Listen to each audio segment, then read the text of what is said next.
Hi friends, నేను మీ lucky world. ఈరోజు ఇంట్లోనే ఈజీగా గడ్డ జున్ను ఎలా చేసుకోవాలో మీకైతే చూపించబోతున్నానండి.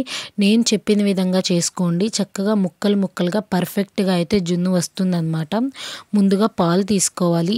ఎలాంటి పాలు తీసుకోవాలంటే గేదె వీనిన తర్వాత ఫస్ట్ టైం అయితే మిల్క్ ఇస్తుందన్నమాట. ఆ మిల్క్ని అయితే గడ్డ జున్నుకి యూస్ చేయాలండి. ఆ మిల్క్ కాకుండా వేరే మిల్క్ ఏది యూస్ చేసినా గడ్డ జున్ను అనేది రాదు. లేదా మీరు బయట విడిగా జున్ను పౌడర్లు అలాంటివి దొరుకుతాయి కదా, వాటితో కూడా చేసుకోవచ్చు.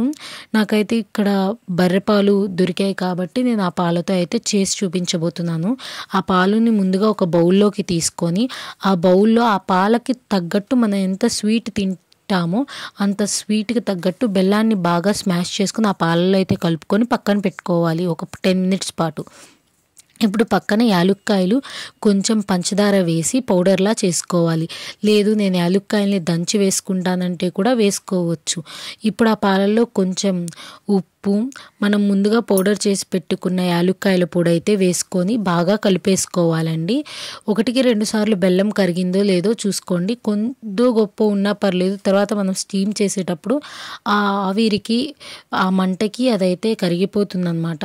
ఇలా బాగా తిప్పుకొని పక్కన పెట్టుకున్నాక మనం ఏ గిన్నెతో అయితే జున్ను ఉడకబెడుతున్నామో దానికి కొంచెం పెద్ద సైజు గిన్నెలో వాటర్ తీసుకొని అడుగున ఏదన్నా పెట్టి దాని మీద ఈ బౌల్ని అయితే పెట్టుకోవాలి.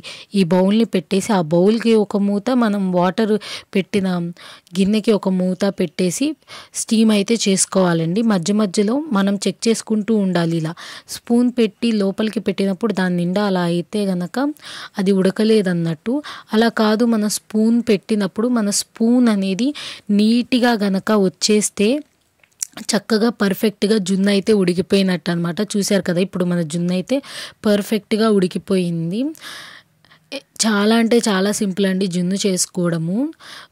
పర్ఫెక్ట్గా కొలతల్లో కాకపోయినా కొంచెం అటు ఇటుగా చేసుకున్న జున్ను అయితే ఈజీగా వచ్చేస్తుంది అన్నమాట. ఇప్పుడు మన జున్ను అయితే రెడీ అయిపోయింది. ఇంకా దీన్ని సర్వ్ చేసుకొని తినేయడమే. Thanks for watching my videos.